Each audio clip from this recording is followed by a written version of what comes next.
This is Alexander Constantine, and you are listening to the first episode of the Deceneus Review. This is being recorded in the beautiful low country of South Carolina. I started this podcast, and I want to talk about the idea of the third place, the idea of loneliness, and the idea of building community. One of the regular pleasures I've come to enjoy in the past several years of being married and having a child is our movie nights. Going to the movies as parents is a difficult task, and once you take into account the inflated prices, babysitters, and substandard offerings, it's not worth the effort. I think the last movie I caught in theaters, the last adult movie I've caught in theaters was Blade Runner 2049. But we do own a large television and outstanding picture quality with a quality sound system and the ability to stream in high definition any movie I feel like watching. That actually makes up for the loss of the traditional movie outing for the most part. I look forward to putting our daughter to bed, opening a bottle of wine, and hopping on our couch for a movie in our comfortable living room. Over the last few years, we've watched a lot of movies, but one I really want to talk about right now was last year's Martin McDonagh's The Banshees of Inisherin, a beautiful movie starring Colin Farrell and Brendan Gleeson as friends living on a remote Irish island during the early 20th century. The plot on the surface is simple. The farmer, Padraic Shuliban Farrell, and excuse me, Irish listeners, I am not good at pronouncing these names, and fiddle player Colm Durry, played by Gleeson, spend their days sharing pints and conversation at a local pub. But one day, without giving a reason, Colm tells Padraic that he no longer wants to be friends and doesn't want to speak with him anymore. Of course, this doesn't sit well with Padraic, and his reaction triggers events that are catastrophic for several other islanders, including a local policeman who is a pederast, his village idiot son, and Padraic's sister Siobhan. The cinematography is beautiful, with gorgeous shots of the Irish coastline. Inisherin being a fictional place, the movie was filmed on the Irish Indismore and Achill Islands. The whole movie has a heartbreaking, cozy feel. Padraic walks the coastline on the way to the pub, sitting with friends and drinking pints of beer while Colm plays the fiddle. I can imagine myself spending my life on Inisherin, tending the animals and wasting my days reading books and tossing back pints with friends. Sounds like paradise to me. But the above is really a digression. When I sat down to write this piece and transcribe it as a podcast, I did not want to write a movie review. What I wanted to talk about was friendship. Watching The Banshees of Inisherin, a movie about friendship falling apart, made me think about my own friendships. And by that I mean my complete lack of it. I'm a husband, a father, comfortably middle class, stable if not content in my career. I'm a homeowner, I'm debt free for the most part,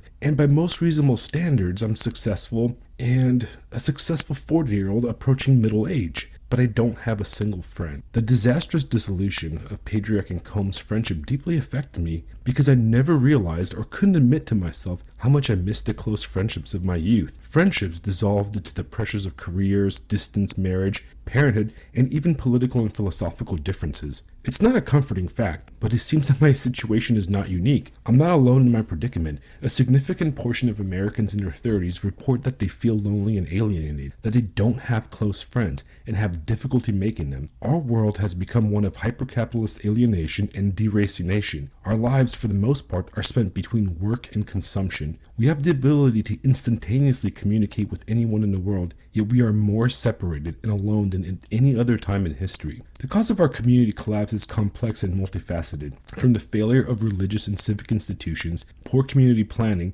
the rise of the dual-income home, predominance of divorce, and economic failures that force us to move away from our close relatives and childhood relations. All of these factors, and many others, play a role in our cultural disintegration. But one thing I keep thinking about, and it played a predominant role in The Banshees of Inisherin, is the pub, the coffee shop, Oldenburg's third place. The sociologist Ray Oldenburg identified 3 key places that are prominent in our lives. The first place is our home, where we dwell, where we raise our family, rest, and enjoy the private life. The second place is our work, regimented and professional. The third place, and the one that is critical to a healthy civic society, is the pub, the coffee shop, the bookstore, the barbershop, and the friendly diner, a place where you can go to relax in public with old friends and meet new strangers. The third place used to have a prominent status in our culture, the beer gardens of Germany, the cafes of Paris and London, where artists and revolutionaries gathered in the halls and lodges where the American colonists plotted the revolution. Even our entertainment is filled with third places like the eponymous bar in Cheers and the Central Perk from Friends. Places where men and women gathered to converse with friends and strangers alike. Places that were the hubs of the community and of the culture. Somewhere, somehow, due to many separate factors, all of the above has been systematically taken away from us. The small coffee shops and bookstores have been destroyed by corporate monoliths and selfish landlords. Pub and bar culture ruined by suburban sprawl, high prices, and changes in drinking and socializing habits. Churches have become sterile, more akin to pop music concerts and Apple stores and places fostering community. It's no wonder that without these third places, our ability to connect and make friends has diminished. It's no wonder that for most of us, our friends are behind a digital screen. I look back on my life, and so much of it was defined by my time spent in third places. My late teens and most of my 20s were spent as a regular at several local coffee shops. The first place, and to this day, a formative location in my life, was Mother Mudd's in Long Beach, California. Mudd's was a small coffee shop located across the park on Carson Street, several blocks from the Long Beach Community College.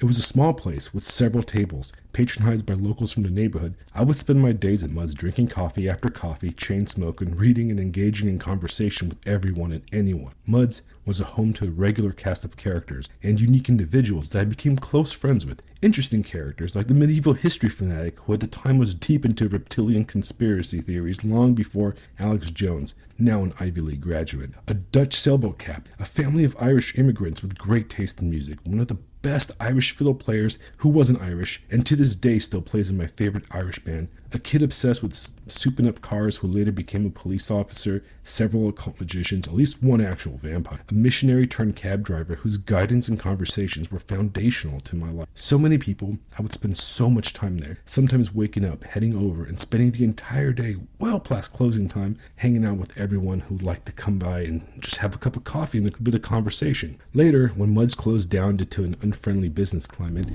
raising rent and loss of business due to Starbucks oversaturating the market, most of us moved downtown to Portfolio's Coffee on 4th Street. Portfolios, which recently closed down due to idiotic landlords, was the cultural hub of our life downtown. A spacious coffee shop where one could spend time outside, smoking, doing crossword puzzles, and having conversations with friends and strangers alike. I would spend my afternoons reading and smoking outside the place, and when the sun set, it was a rallying point before we all met before going out drinking in the neighborhood, only to return the next morning for hangover coffee and conversation about the stupid crap that we got ourselves into, the bar hopping adventures. There was other places, the great local bars in San Clemente I walked to when I lived in a hobbit hole-like studio close to the beach, Lestat's in San Diego, and the great, now gone due to COVID stupidity, bars in University Heights. The American hangouts and local izakayas in Japan, so many places, almost all of them gone. Looking back, so many of my friendships came out of these third places, where I could go, read, relax, and be around like-minded people in a neutral place, somewhere close to where I lived, where I knew that if I dropped in, bought a cup of coffee, and sat down, I was bound to run into a friend or a stranger who would engage me in conversation. I can't count the number of times good friendships were sparked by someone bumming a cigarette or asking for a light.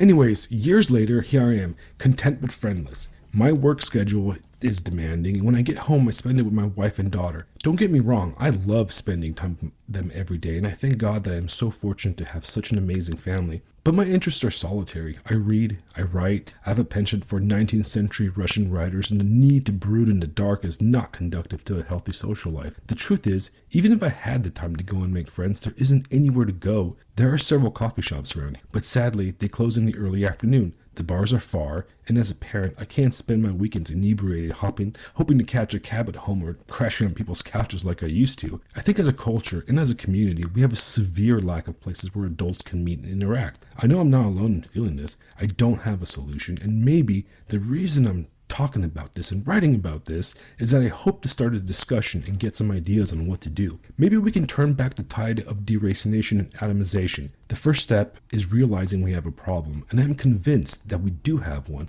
a significant one. And looking at the communities we have formed online, like Substack, our personal DMs, YouTube channels, and podcasts that we all follow, we can build a community, and we can take that community offline and off the digital labyrinth that we all reside on. But at the same time, it has to be built. It has to be taken together. So this podcast, my Substack, is my attempt at trying to connect people together, connect like-minded people, and have conversations and have great discussions. So over the next episodes, years, months, maybe, hopefully as long as I can maintain this, I want to bring our community together by bringing on other writers and culture commentators onto this podcast and onto my Substack, where we can talk about the things that we're into: literature, art, culture, anything going, everything that's going on around our world. In the same way I would have the same conversations in my old coffee shop. And I hope that you all enjoy listening to this, and I hope that it becomes a fruitful endeavor where we can build a much better community out of what we have, which is a digital space. So if you know somebody that would like to come onto this podcast, or if you have a recommendation, or you yourself would like to come on this podcast, leave me a message and I'll contact you right away. Until then, have a great day, and we hope to see you here in the future.